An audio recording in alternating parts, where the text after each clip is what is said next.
Hello, welcome to Secure Talk, your trusted source of information on the latest threats, trends, tools, and technology related to cybersecurity and compliance. Hello, everybody. Welcome to Secure Talk. My name is Mark Schreiner, and I'll be your host for this episode of Secure Talk. Today, we're going to be talking to Tim Tutt, who's the CEO and co-founder of Night Shift Development. We're going to be talking to Tim about how to democratize data by making data analytics and business intelligence easy to understand. We're also going to talk about how to facilitate collaboration between data analysts, data scientists, and other stakeholders in an organization. Before we do that, let's say hi to Tim. Tim, how are you today? Hey, how's it going, Mark? Doing well. Awesome. Whereabouts you located? I'm actually here in Tysons Corner, Virginia. Oh, all right. So is spring arrived for you?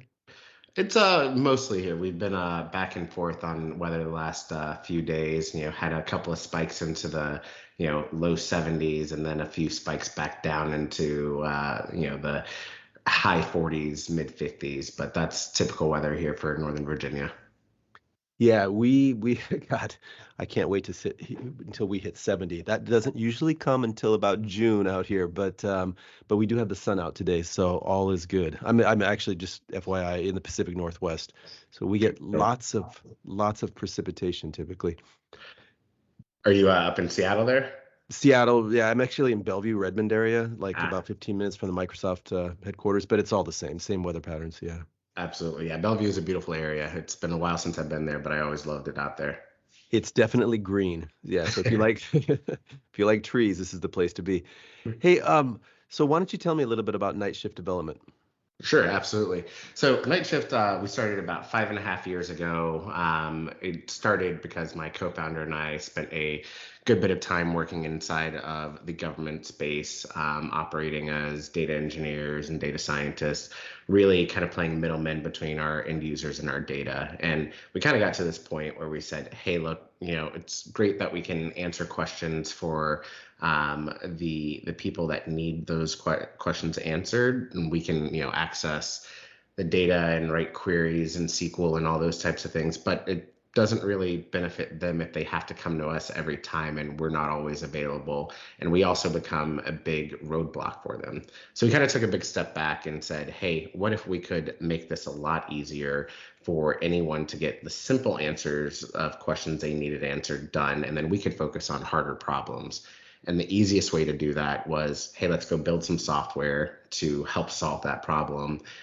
So we took a step back, started building software, and then went back and started selling it to some of our old customers. That was really designed on making it easy for any user, no matter their technical skill level, to get value from their data. Awesome. I mean, where were you about 8 years ago?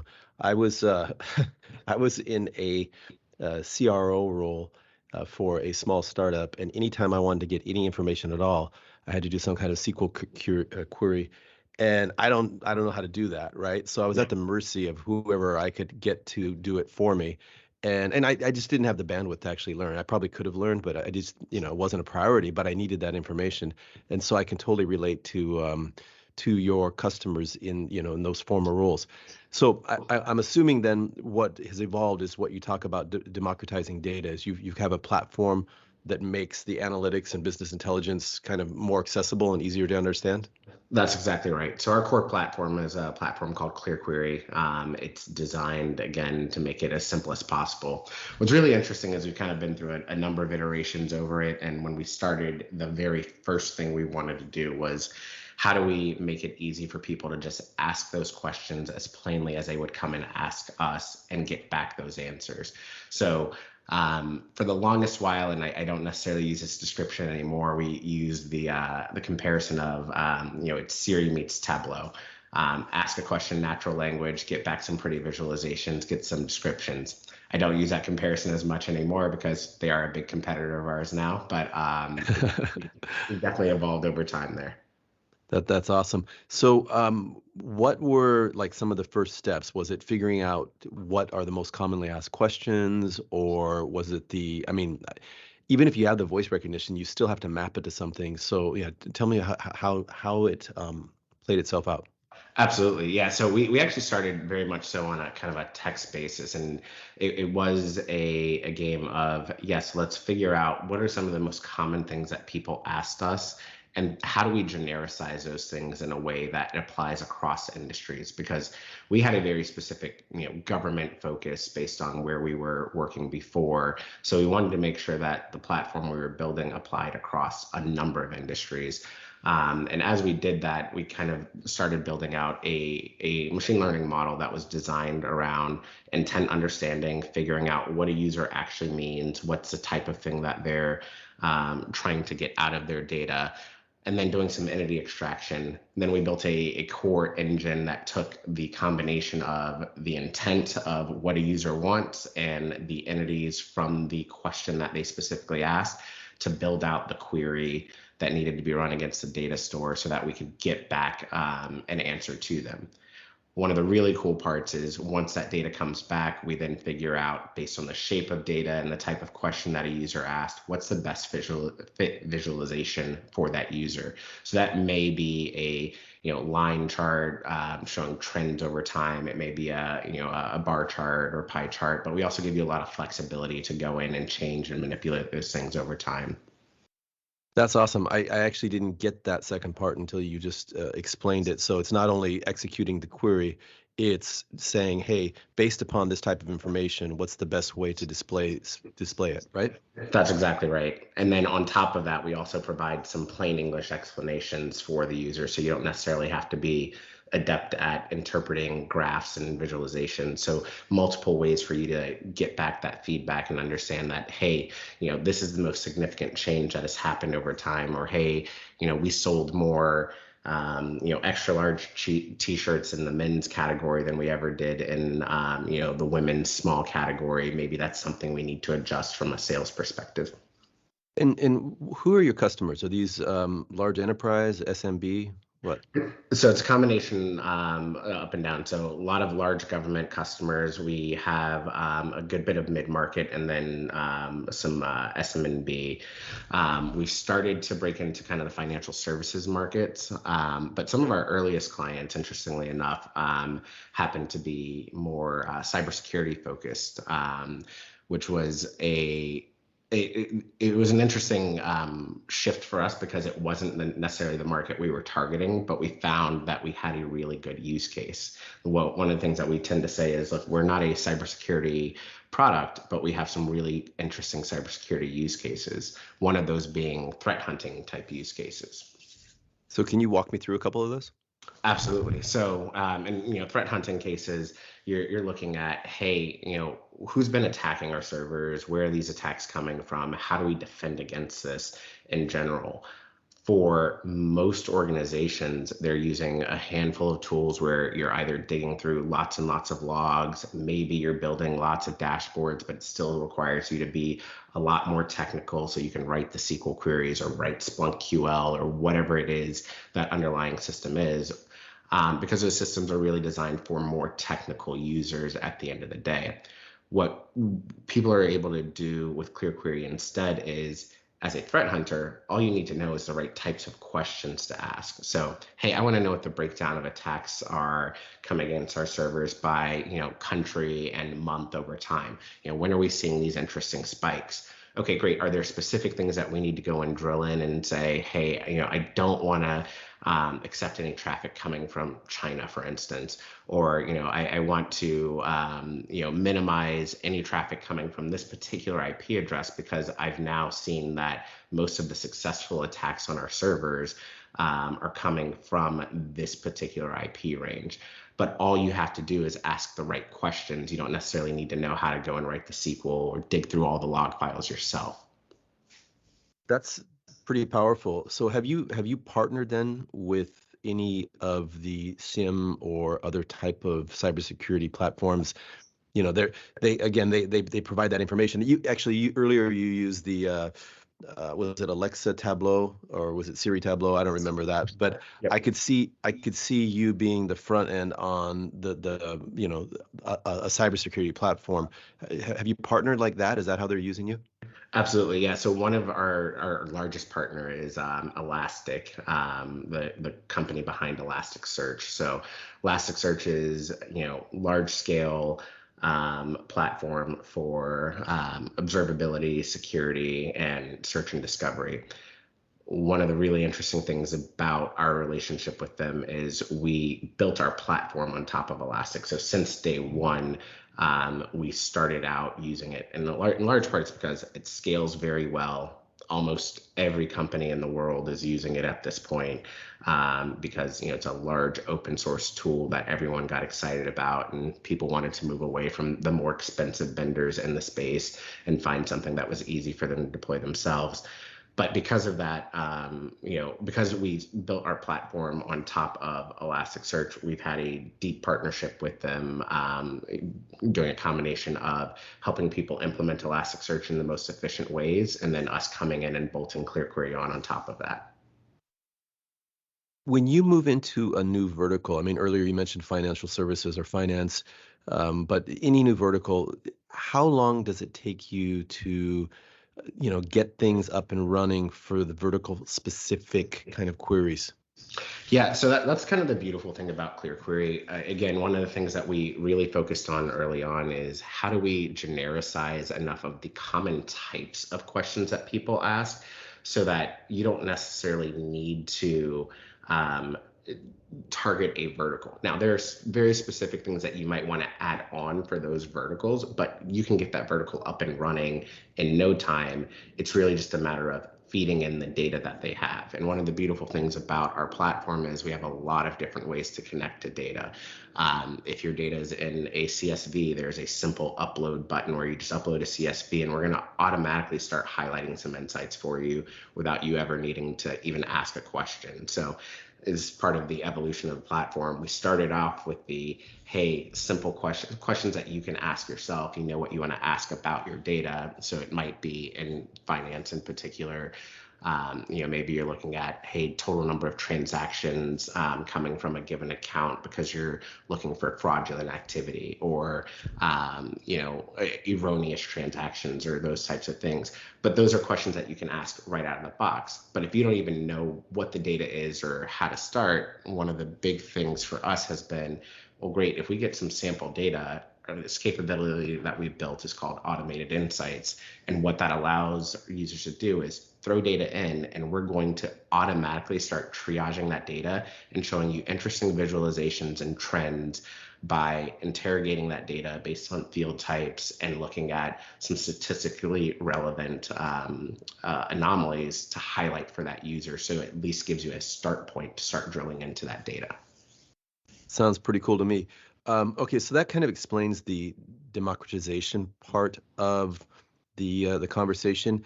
But how about the collaboration between data analysts, data scientists, and other stakeholders? How does ClearQuery, work in that context?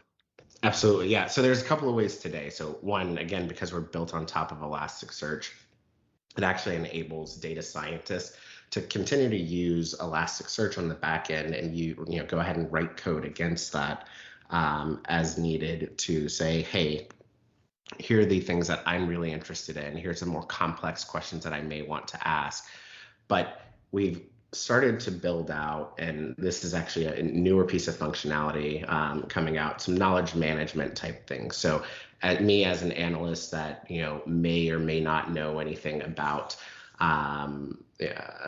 writing any type of code, I can go in, start asking questions, get to some interesting points, and then take that and start commenting on it and say, hey, dear other user, can you please go and dig into this further for me? I've gotten enough of the context to understand that this is what I care about. Now, can you drill in and give me more insights? Give me some more predictive analysis type things.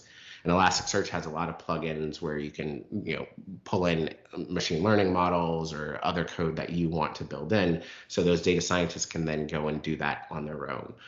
One of the things that we're working on in the future as a part of our roadmap is how do we embed more of that into the platform itself so that it becomes a more cohesive workflow. But for now, this has worked well for our user base. It makes a lot of sense. Let me ask you, for your prospective customers, what are the top two questions that they ask about Clear Query and what your capabilities are? And what's the number one question they ask you about security? Sure. So goodness, we'll start with the first one there. Top two questions that people ask us about Clear Query. One, it's usually the question you asked earlier is, hey, how long is this going to take us to get up and running? How long is this going to take us to adapt our questions and our data to this? The second question is, hey, do you connect to X data store? So do you have a connector, or my data is in SQL, or my data is in S3, or my data is in Snowflake? Can you connect to those things? And the short answer is yes. We have a variety of connectors so that we can plug into each of those data stores. And if we don't already have that built, it's something that our engineering team can very rapidly churn out to ingest that data in. On the second piece, questions around security, the number one question that we get is, can this be run behind my firewall? And the answer to that is yes. When we started building the platform, we built it enterprise first. So we actually went the reverse of most other companies and said, we're going to build this enterprise first. This is designed to be deployed behind firewall very rapidly. We never have to touch or see your data at all. We can give you an asset that you go and deploy on your own servers and get up and running, very quickly. But we also have a SaaS version now where you can go and get started online if you wanted to, or if you're comfortable with sharing your data in the cloud. Yeah, back to your point about connectivity. It seems that connectivity sometimes is the tail that wags the dog these days.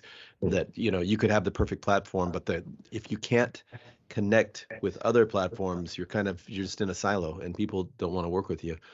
How do you charge? What's your fee structure? Yeah, so on our SaaS platform model, we got a relatively simple pricing model. It's kind of based on users and data volume. But for the enterprise model, it's primarily based on data volume. We don't like to cap on users. We'd rather say, hey, we'll grow as your data grows.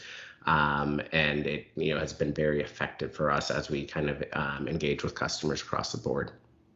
Awesome. Let me ask you just a couple more questions. You come from a data background, and you live and breathe it. Do you have any tips for listeners who want to get the most out of their data? I mean, obviously using a tool or platform like Clear Query would be, I guess, a step in the right direction. Any other tips or advice? Sure. No, that's always going to be my first answer. Throw your data in Clear Query and see what it tells you. I'm shocked.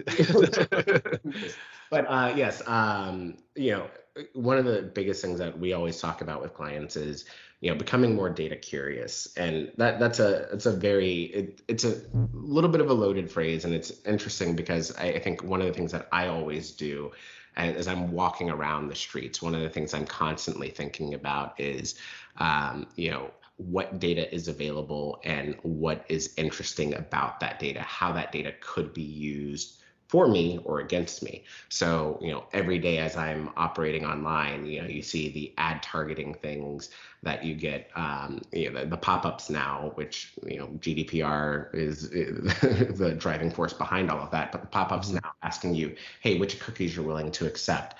What I'm constantly thinking about is, well, if I allow them to put these tracking and personalization cookies on here, what are those what are the things that they're going to target me with? Sometimes it's beneficial. Sometimes we want to use that to our advantage. I mean, I'm guilty of, speaking into my microphone very intentionally to force particular ads to pop up on my phone. But there's also some dangers to that as well, in terms of someone being able to target you very, very specifically. And depending on, your profile as a user, that can change a lot of what you may want to share in general. But back to your original question, that's kind of the big thing that I'm always doing is just thinking about ways data can be used no matter where that is in whatever piece of the world I'm in. If I'm in a restaurant, could I use this to optimize the service that we are giving to our customers, by automatically knowing that, hey, this person always orders, X, Y, and Z items. We can go in and prep them and maybe suggest that as a first stop, or maybe suggest a new item that is higher dollar value, but similar to something that they've ordered before. You can use those same types of things for personalization. So as you start to really drill into those questions, you go down these rabbit holes. And every time you start to go down these rabbit holes, it gives you an easy way to start thinking about how you might want to leverage data, as a start point. And that's usually the start point, is how do I even leverage data to begin with? And then after you move to that, okay, now what are the best tools and capabilities that are going to enable me to ask and answer the questions that I want to have answered across the board there? That makes a lot of sense. Back to the ordering scenario, I've seen situations where not only they look at what's the highest dollar amount, but what's in inventory, what's excess inventory, what do they want to clear out now? Absolutely. So yeah, and that's pretty powerful. You get the whole platform talking to itself. Have you read the book Data and Goliath? I have not read that book. Okay, it's on my desk. I haven't read it either. I'm looking at it right now. It's been because I bought this thing and I haven't read it yet, but it says Data and Goliath: The Hidden Battles to Collect Your Data and Control Your World, which is kind of a little bit what you were just touching on right there. Right. Absolutely. Yeah. I mean, if you think about, and that's interesting, just based on that short description you provided, I can only imagine it's talking about, the big tech giants. I mean, if you think about it, Google, Apple, the big FANG companies, Facebook, Netflix, they collect so much data on us and our habits that they actually know us better than we know ourselves. And it's actually a little shocking. I mean, there have been, I cannot tell you the number of times I have bought something off of an Instagram ad, which is terrifying to me, but it's also very beneficial at the same time. That's funny. No, it's mildly annoying when I do a search in one place and then instantly, literally instantly, Right. when I go onto Facebook, the ads are there for that exact same thing. Sometimes I hit the buy button though, so Absolutely. yeah. Hey, so what's the future for night shift development? Yeah, so we've been growing very steadily over the last 5.5 years. Been completely bootstrapped from the beginning, so we actually have taken no outside VC. You know, our biggest thing now is how do we focus on the growth, and tapping into other industries. We've been very successful in the government space, and that's in large part because we grew up there. That's where we started. We knew that area very well. As we've stepped out and started hitting other conferences. For instance, we were just at the Gartner Data and Analytics Summit a couple of weeks ago. As we hit these other conferences, it's breaking into these new industries and new verticals. How do we take down or take parts of the market share, as we can, based on marketing and making sure people know what our capability is, because that's the biggest thing that we've always struggled with is we're a smaller company, so if people don't know who you are, it's going to be hard for them to find and use your tech, even if it is better in general. Yeah, totally understand. There's a paradigm, or I guess a model called Bullseye when it comes to marketing, especially for startups, and it's don't try to do everything. There's like basically in marketing like 18 different things you can do, events, advertising, SEM, SEO, whatever. But you got to figure out very, very quickly what works, and then like according to the Bullseye method, you triple down on that. You don't have to try to do everything. Let me Yep. ask you, what has worked for night shift development? Yeah, absolutely. Look, the government market space has been, our bread and butter, and I think for the future will continue to be so. One of the things that we've, talked about internally and looking at our, broader strategy for this year and beyond, it's absolutely doubling down on national security and government first, because that's what we know, that's what we've been able to do very, very successfully. Branching out into other industries is really more about diversification, right? How do we make sure that we're not, locked in and tied to only one thing, because we can help in a lot of other industries. we may not want to spend all of our time on those things. Those things will maybe only become a small percentage of our business, but having that diversification, does allow us to grow in, some pretty significant ways. And the government business, is it typically through RFPs, or is it just out through relationships, or, how does that work? Yeah, it's a combination of a lot of it is relationships. That's just the government in general. A lot of it is relationships and knowing kind of the customer space, and being able to actually go in and have those conversations in the first place and say, hey, here's where we know this fits because we worked this job and we did this before and we know how this works for you here. However, lots of RFPs, lots of partnering, and that's one of our big goals this year is increasing our channel partnerships. We have a number of partners that we've onboarded recently that are going to give us reach into other spaces that we didn't have before in the government market in particular, but also commercially as well. So we have those that focus more on state and local governments that we haven't really touched before. And there are companies that specifically focus on those areas, and they'll help feed us into those new areas. Yeah, I mean, I was just thinking about it because the federal government is huge in itself. There's just so many different agencies. But then if you start looking at state, county, local, yeah, and if you speak their language and, you get obviously the credibility from all the work that you've done with the federal government, it makes a lot of sense. Let me ask you, what's the future evolution or development of Clear Query? Yeah, so there are a couple of things that we're looking at here on the roadmap in the very near term, and then there's the longer term here. So in the very near term, we're looking at how do we help enhance that experience for users. So one of the biggest things that we focused on from day one was ease of use, simple user experience from zero all the way to the end. Everything that you do, it doesn't take a technical individual to actually get engaged with it. You can start, and it's designed for you. Go to our SaaS. We have a free tier where you could go and upload a CSV, get started immediately, or just click a button to use one of the sample data sets and start playing around. But you never have to really interact with a technical individual to get started there.